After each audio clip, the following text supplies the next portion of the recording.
तो 2023 की तैयारी करते हुए जो हमारा अगला एक साल शेड्यूल रहने वाला है इस पूरे प्रोग्राम को, उसके बारे में डिस्कशन करते हैं आज।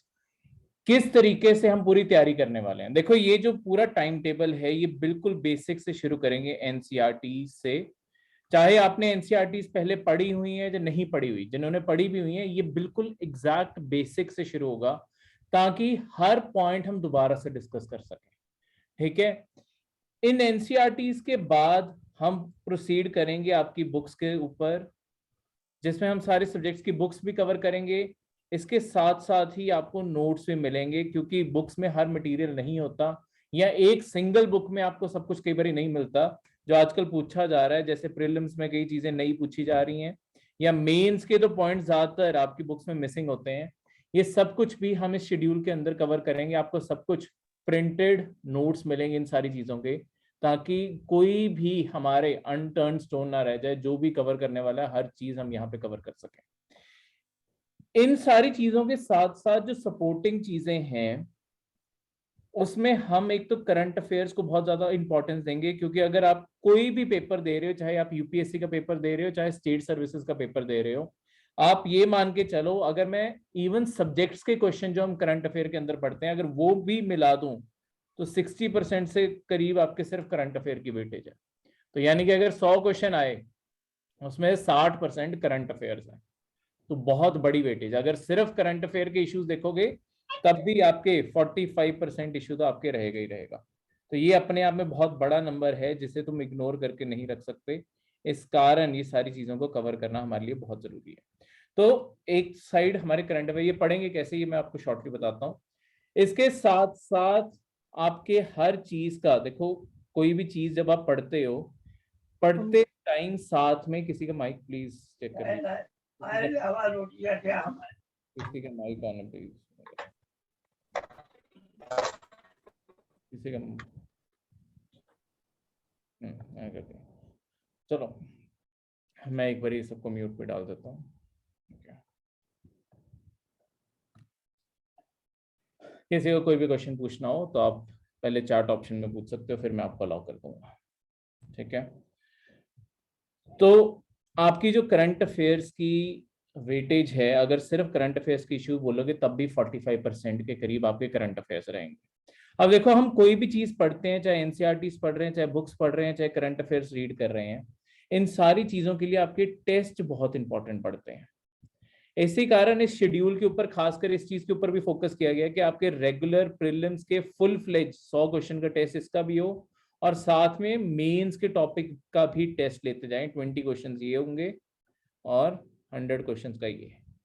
ठीक है। तो हर टॉपिक के बाद 2 दिन हम इसी चीज को डेडिकेट करेंगे कि किस तरीके से हमने प्रीलिम्स के जो टेस्ट देने हैं, कैसे पैटर्न में आएंगे। ये टेस्ट से आप यही रियलाइज करोगे। देखो, टेस्ट की सबसे बड़ी इंपॉर्टेंस क्या होती है।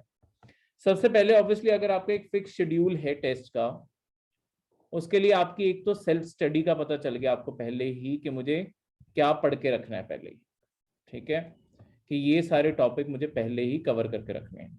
अब आपने टेस्ट दिया, लेट्स सपोज प्रीलिम्स का 2 आवर्स का आपने टेस्ट दिया। टेस्ट देने के बाद आपकी बहुत सारी आप जो मिस्टेक्स करोगे, मिस्टेक्स के लिए हम उस शाम को ही लेक्चर लिया करेंगे। आपने वो टेस्ट दिन में देने हैं, उसका लेक्चर लेके सारी मिस्टेक्स, कौन सा क्वेश्चन कैसे एनालाइज करना था और उसका आंसर कैसे अटेम्प्ट करना था, ये सारी चीजों बारे बात करेंगे। कहीं पे आपको आप अपनी भी सोच के उसके अंदर कंट्रीब्यूशन दोगे कि आपको ये लगा आंसर करते हुए कि इस तरीके से आंसर सोचना चाहिए। अब फिर देखो, लॉन्ग टर्म में ये जो चीज होती है ना, आपका जो थिंकिंग प्रोसेस है सिविल सर्विसेज के लिए, इसे करेक्ट करना बहुत जरूरी है। कई बार हम जैसे सोचते हैं ना, आंसर वैसा नहीं होता, पर लॉन्ग टर्म में ये प्रैक्टिस के थ्रू ये थिंकिंग प्रोसेस सही हो जाता है कि किस तरीके से आंसर आपके सही होने चाहिए। तो हमने इस चीज के ऊपर फिर फोकस करना है। ठीक है। तो ये सारी की सारी चीजें, सेल्फ स्टडी होगी, टेस्ट हो गया, उसके बाद आपने अपनी मिस्टेक से सीखा, फिर हमने क्लास के अंदर डिस्कशन भी कर ली। ठीक है। और डिस्कस करने के बाद मैं आपको ये भी पॉइंट आउट करूंगा, लेट्स सपोज आपका कोई क्वेश्चन गलत हुआ कि ये बुक में ये लिखा हुआ है या ये चीज नोट्स में लिखी हुई है। कई बार क्या होता है कि जब हम खुद रीड कर रहे होते हैं ना, ये चीजें मिस हो जाती हैं, और उसके बाद जब मैं आपको बुक में दिखाऊंगा या देखने को बोलूंगा, आपको देखना अगली बारी वो खुद ही नोटिस हो जाएगा कि हाँ, ये चीज यहाँ लिखी है। और जब एक बार आप किसी चीज की गलती कर बैठते हो ना, देखो गलती एक ऐसी चीज है, लाइफ में जब भी कोई मिस्टेक की होगी ना, हमेशा आज तक तुम्हें वो गलती याद होगी। सही काम याद रहे ना रहे, गलती जरूर याद रहती है। ठीक है, ये माइंड का हमारा सेटअप ही ऐसा है। तो ये चीज अगर आपकी नोटिस होगी आपको, तो वो फिर कभी भूलेगी नहीं। तो ये पूरा प्रोसेस इस तरीके से हमने स्टैब्लिश करना है। तो हम एक पूरे जो फ्लो में चलेंगे, यानी कि हमने सबसे पहले क्लास ली, क्लास के बाद आपको रोज मैं टॉपिक भी बताऊंगा, आपको नोट्स या बुक में से कौन से चैप्टर या नोट्स रीड करने हैं, तो आपकी खुद की रीडिंग भी हो गई, उसके बाद आपकी टेस्टिंग भी हो गई। तो ये इस तरीके से आपका पूरा का पूरा टाइम टेबल चलेगा। देखो जो हमारी क्लासेस हैं, आपके इस फाइल के अंदर भी लिखा हुआ है, पर एक चीज पॉइंट आउट करता हूँ, आपकी क्लासेस दो हिस्सों में बटी होंगी। एक तो है मंडे टू फ्राइडे का शेड्यूल। मंडे टू फ्राइडे रोज आपकी 5 बजे क्लास होगी, 5 से लेके आप 8:30 बजे तक ये क्लास एक्सपेक्ट करो कि आपकी ये क्लास होगी। ठीक है, थोड़ा सा टाइम 10 मिनट ऊपर या नीचे भी हो सकते हैं, एग्जैक्ट ऑब्वियसली 8:30 डॉट कभी नहीं होता 10 मिनट ऊपर नीचे फ्लेक्सिबिलिटी हमेशा रखो। तो मंडे टू फ्राइडे आपका ये शेड्यूल रहेगा। सैटरडेज को भी क्लास होगी, पर सैटरडेज को आपकी मॉर्निंग में क्लास होगी, ये 11 बजे होगी।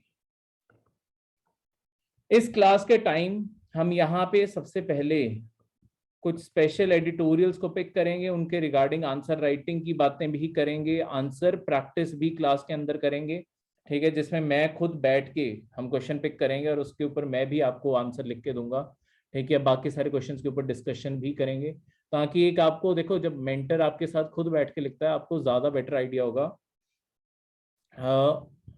जब मेंटर आपके साथ बैठ के लिखेगा तो आपको खुद पता चलेगा कि आप कैसे सोच रहे हो और मेंटर कैसे सोच रहा है, तो एक साथ मिलके उस क्वेश्चन को कंस्ट्रक्ट किया तो आपको ज्यादा बेटर आइडिया लगने लग जाएगा। ठीक है, सिर्फ यही क्लासेस, बाकी सारा दिन जो है आपके पास वो आपकी सेल्फ रीडिंग के लिए बचेगा। तो 5 बजे से पहले आपने जो भी कल का एक दिन पहले जो पढ़ा होगा, या जो शाम की क्लास में पढ़ना है आपको, उसका भी शेड्यूल फिक्स है। आपने वो चीजें पढ़ के रखनी है, वो चीजें वैसे ही करनी है। ठीक है, इस शेड्यूल के मुताबिक हम बाय फरवरी आपका सारा का सारा प्रीलिम्स और मेंस दोनों का सिलेबस खत्म कर चुके होंगे, आंसर राइटिंग प्रैक्टिस कर चुके होंगे। ठीक है, 25 के अराउंड प्रीलिम्स के टेस्ट भी सॉल्व कर चुके होंगे। फेब में आपका शेड्यूल 2 आएगा, आज जिसकी हम बात करें शेड्यूल 1 है। शेड्यूल 2 प्रीलिम्स के रिगार्डिंग होगा, और फिर प्रीलिम्स के बाद आपका शेड्यूल 3 आएगा, जो आपका फाइनल शेड्यूल होगा मेंस के लिए। फिर इंटरव्यू ऑब्वियसली वो थोड़ी ज्यादा फ्लेक्सिबिलिटी होती है उसके अंदर, क्योंकि उसमें दिन में बहुत सारे टास्क होते हैं परफॉर्म करने वाले, वो मैं आपको इंटरव्यू स्टेज पे जाके समझाऊंगा। सबसे पहले ये 2 स्टेजेस क्लियर करनी बहुत जरूरी है। ठीक है, तो पहले 2 शेड्यूल इन्हीं के रिगार्डिंग है। ठीक है, आपकी जो 5 से 8:30 बजे क्लास बटी होगी, इसमें यही होगा, उसमें 2 सब्जेक्ट होंगे। सबसे पहले सब्जेक्ट 1 जो लिखा हुआ है, उसके बाद हुआ करेगा सब्जेक्ट 2, उसके बाद होंगे आपके करंट अफेयर्स, और फिर होगा आपका एडिटोरियल। बाकी कोई भी एक्स्ट्रा क्लास है ऑप्शनल, उसके बाद ये इस शेड्यूल के अलावा अलग टाइम पे होंगी। ऑप्शनल्स हो गए, कुछ भी हो गया, उनके टाइम इसके बाद होंगे। ये विंडो आपकी रोज की फिक्स है, ये मंडे टू फ्राइडे 5 से 8:30 बजे तक यही आपका सारा का सारा शेड्यूल रहेगा लाइव क्लासेस का। ठीक है, तो यहाँ पे ये सारी चीजों का ब्रेकडाउन भी लिखा हुआ है, इस तरीके से हमने सारी प्रैक्टिस करनी है। देखो, जो हम शुरुआत करेंगे स्टार्टिंग में कुछ कंसेप्ट क्लासेस, ताकि एक लाइट शुरुआत हो। कंसेप्ट के एनसीईआरटी बुक्स पढ़नी कैसे है, कैसे नो और चीजें स्टडी कैसे करनी है, ओवरऑल प्रोसेस कैसे करना है, ये हम सबसे पहले दिन डिस्कस करेंगे, जो हम आपकी मंडे से क्लास शुरू करेंगे। उसका डे 1 शेड्यूल यही होगा कि किस तरीके से किताबों को पढ़ना है, कैसे उन्हें ब्रेक डाउन करना है, बाकी बुक्स के बारे में बात करेंगे, सबके ऊपर डिस्कशन करेंगे। ठीक है, ऐसे ही आगे चलते हुए एक और कंसेप्ट क्लास, करंट अफेयर्स कैसे पढ़ते हैं और उन्हें कैसे यूटिलाइज करना है लॉन्ग टर्म में, कैसी चीजों को आप आंसर राइटिंग के टाइम या प्रीलिम्स में कैसे क्वेश्चन आते हैं उसे ब्रेक डाउन कैसे करके याद करना है, उस सारी चीज के बारे में बात करेंगे। सबसे पहले देखो, हमारा फोकस है कि हमने पहले 27 दिन में, 28 आप चलो टेस्ट भी मिला लो, पहले 28 दिन 28 डेज के अंदर अंदर हमने सारी 4 एनसीईआरटी जो सब्जेक्ट हैं, पॉलिटी हो गया, ज्योग्राफी हो गया, इकोनॉमी हो गया और हिस्ट्री हो गया, ये हमने पहले 28 दिन के अंदर अंदर खत्म कर देनी है। तो एक आपका चारों सब्जेक्ट्स को पढ़ के हमारा जो बेस है, बेस ऑलरेडी स्टैब्लिश हो जाएगा यहाँ से। ठीक है, गुड आफ्टरनून जी। तो ये सारा का सारा आपका बेस यहाँ से स्टैब्लिश हो गया। हम डे 1 से जब शुरू करेंगे, डे 1 को सिर्फ कंसेप्ट की क्लास, डे 2 से हम सब्जेक्ट शुरू करेंगे, पॉलिटी, ज्योग्राफी, पहले ये 2 सब्जेक्ट होंगे। फिर डे 12 को जाके आपका 100 क्वेश्चन का पॉलिटी और ज्योग्राफी का टेस्ट हो जाएगा, एमसीक्यू, इन दोनों पॉलिटी और ज्योग्राफी का। ये जो आपका टेस्ट है पूरे प्रीलिम्स के जो पैटर्न है उसी के ऊपर होगा, डिफिकल्टी सेम होगी। नेगेटिव मार्क्स आपके, देखो अगर आप एक सही क्वेश्चन करते हो तो उसके +2 नंबर मिलते हैं, और अगर आप गलत करते हो -0.66 डिडक्ट होते हैं। ठीक है, 1/3 ऑफ द मार्क्स अलॉटेड होता है, तो 0.66 माइनस होते हैं। तो अगर कोई क्वेश्चन मतलब नहीं अटेम्प्ट करोगे तो 0 है, अटेम्प्ट किया तो सही के 2, गलत का 0.66 माइनस हो जाते हैं। तो ये जो है इसी पैटर्न पे आपकी ये सारी चीजें चेक भी होंगी। ठीक है, और इसके बाद हम डिस्कशंस उसी शाम को किया करेंगे 5 बजे वाली। ये जो डेज की क्लास है ना, इस दिन जो 5 बजे वाली क्लास होगी, उस दिन हम करंट अफेयर और ये सारी चीजें नहीं डिस्कस किया करेंगे, वो आपको पहले ही रिकॉर्डिंग में मिल जाएगा, करंट अफेयर और एडिटोरियल। लेक्चर कोई नहीं हुआ करेगा। ये 2 घंटे का आपका दिन में टेस्ट हुआ करेगा, और शाम को 3 घंटे हम इसी चीज के ऊपर लगाया करेंगे, डिस्कशन के ऊपर। ये 100 के 100 क्वेश्चन हमने ब्रेक डाउन करके एनालाइज करने हैं कि आपने गलती की है तो कहाँ की है। देखो अगर ये हम लगातार एनालाइज करते रहे ना, जब तक आपका एग्जाम आएगा, आप एक्चुअली उस लेवल तक सोचने लग जाओगे कि ये गलती किस तरीके से ठीक करनी है। ठीक है, तो लॉन्ग टर्म में अपनी खुद की मिस्टेक्स दिखने लग जाती हैं, और उन्हें कैसे करेक्ट करना है उसका भी रास्ता दिखने लग जाता है। ये सारी की सारी चीजें आपकी इस तरीके से होंगी। देखो इसके साथ साथ मैं आपको एक और चीज दिखा दूं, आपका जो पोर्टल दिखेगा वो इस तरीके का दिखेगा। जब भी आप लॉग इन करोगे आपका पोर्टल कुछ इस तरीके से दिखेगा। टॉप पे आपको हमेशा आपकी लाइव क्लासेस के बारे आ रहा होगा। ठीक है, कौन सी मतलब लाइव क्लास, आपको जूम लिंक की जगह आप अपने डैशबोर्ड पे लॉगिन करोगे, लॉगिन पे टॉप पे ये 5 बजे लिंक अपने आप एक्टिव हो जाएगा, बस ज्वाइन नाउ पे क्लिक करोगे। आपकी जूम एप्लीकेशन आपको फोन में इंस्टॉल करके रखनी पड़ेगी, या पीसी पे हो तो पीसी पे इंस्टॉल, वो अपने आप ही खुल जाएगी और लेक्चर वहां पे शुरू हो जाएगा। पर क्लिक यहाँ पे करके फिर वो वहां पे रीडायरेक्ट होगा। ठीक है, कौन से, अगर आप देखो आपको सारे लेक्चर्स जो भी क्लास के अंदर लाइव होंगे वो सारे रिकॉर्डेड भी मिलेंगे। वो जो रिकॉर्डेड लेक्चर है, अगर लेट्स सपोज आपको रिकॉर्डेड लेक्चर देख रहे हो, बीच में उसे छोड़ के चले गए हो, यहाँ पे वो कंटिन्यू वॉचिंग के तौर पे आ रहे होंगे कि आपने को जो लेक्चर यहाँ पे छोड़ा है वो वहीं से आप उस लेक्चर पे क्लिक करके आपको ढूंढना नहीं पड़ेगा, आप वहीं से रिकॉर्डेड लेक्चर शुरू कर सकते हो। लास्ट में जैसे जैसे आप टेस्ट देते जाओगे ना, आपके लॉन्ग टर्म में यहाँ पे आपको ये परसेंटेजेस के तौर पे दिखने लग जाएंगे। इससे आपको ये अंदाजा लगने लग जाएगा आपका सबसे स्ट्रॉन्ग सब्जेक्ट कौन से हैं, कौन से सबसे वीक सब्जेक्ट है। जो 58% अगर लेट्स सपोज यहाँ पे इंडियन सोसाइटी दिखा रहा है, यानी कि इंडियन सोसाइटी के आपको जितने क्वेश्चन पूछे गए हैं उसमें आज तक आपके 58% आपके क्वेश्चन सही रहे हैं और बाकी गलत रहे हैं। तो कोई भी आपका जितना वीक सेक्शन है, जैसे यहाँ पे दिखने में जैसे इकोनॉमी बहुत वीक दिख रही है, 35% नंबर ही आ रहे हैं, इसका लॉन्ग टर्म में एनालिसिस ये होगा कि हम फिर हर स्टूडेंट स्पेसिफिक किस तरीके से, जो तुम्हारा सबसे वीक सब्जेक्ट आ रहा होगा उसके ऊपर किस तरीके से काम करना है। देखो किसी का ज्योग्राफी में 75% आ रहा है, वो ऑलरेडी वेल एंड गुड है, बस थोड़ी बहुत ही और इंप्रूवमेंट की जरूरत है। तो अगर वो बच्चा अभी भी ज्योग्राफी ही पढ़ी जाएगा जब प्रीलिम्स का टाइम आया, वो उसके लिए वेस्टेज है। जो कमजोर रह गए सब्जेक्ट उसे एनालाइज करना बहुत जरूरी है। तो लॉन्ग टर्म में ये ब्रेकेज ऑफर करेगा इस तरीके से कि आप एनालाइज कर पाओ कौन सा स्ट्रॉन्ग है और कौन सा आपका, इस तरीके से ये सारी की सारी चीजें आपको वहां पे दिखेंगी। ठीक है, तो इस तरीके से ये आपके सारी चीजें पोर्टल पे हैं और वहां पे आपको ये सारी चीजें दिखेंगी। जैसे जैसे टेस्ट होते जाएंगे आपको अपने आप दिखता जाएगा। देखो यहाँ पे फिर इंडियन पॉलिटी और इंडियन सोसाइटी एक साथ शुरू होगी। फिर यहाँ पे देखो स्टार्टिंग में सिर्फ 2 प्रीलिम्स के टेस्ट थे, क्योंकि एनसीईआरटी का कोई मेंस का इन स्पेसिफिक टॉपिक नहीं बनता, वो आगे सब्जेक्ट्स में आ जाएंगे। तो यहाँ पे साथ में आपके मेंस के भी टेस्ट शुरू हो जाएंगे, तो 2 दिन मार्क हुआ करेंगे, एक दिन प्रीलिम्स का दिया, अगले दिन मेंस का दिया। वही सेम शाम को हमने डिस्कशन भी उन्हीं चीजों की कर ली। पहले पॉलिटी आई, देखो पोर्टल के ऊपर आईडी होगी सबकी, जो ही लॉगिन आईडी और पासवर्ड जैसे हमेशा चलता आया है, ठीक है, आज इससे पहले पोर्टल ऐसे चलता है, उसे और अपग्रेड किया जा रहा है। जिनकी लॉगिन आईडी ऑलरेडी एग्जिस्ट करती है वो तो वही लॉगिन आईडी चलेगी, लॉगिन आईडी और पासवर्ड। जिनकी न्यू आईडीज बननी है ऑब्वियसली उनकी नई आईडीज भी क्रिएट की जाएंगी जैसे जैसे वो है, ठीक है। इंडियन पॉलिटी, इंडियन सोसाइटी, ये सारी चीजें यहाँ पे, फिर इंटरनेशनल रिलेशन आ गए, उसके टेस्ट आ गए, ठीक है।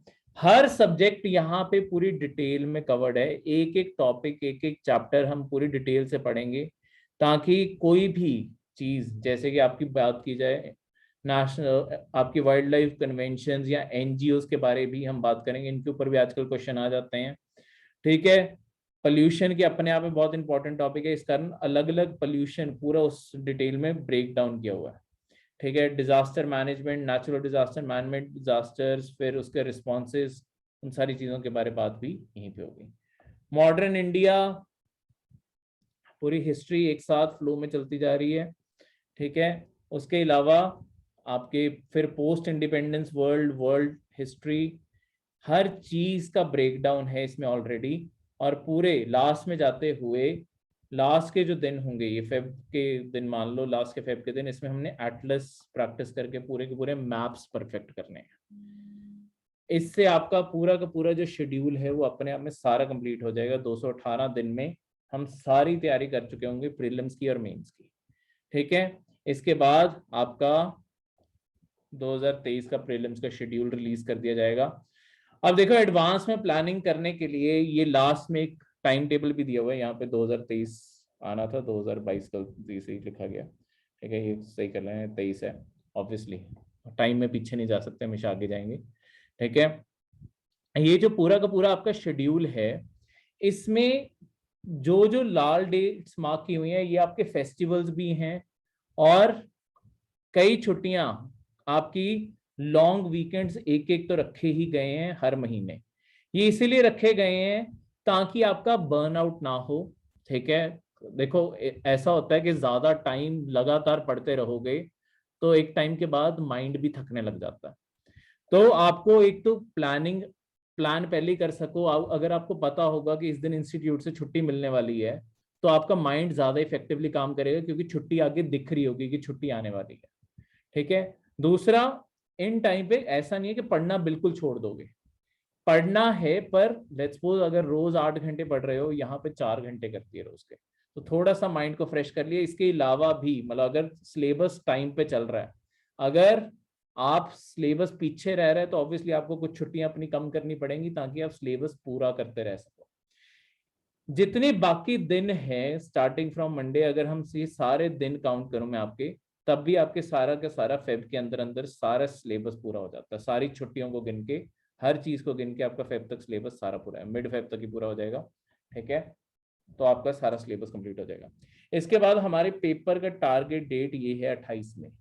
हमारे पास इसके बाद ऑलमोस्ट 3 महीने बचते हैं, 90 दिन, लगभग 90 दिन है।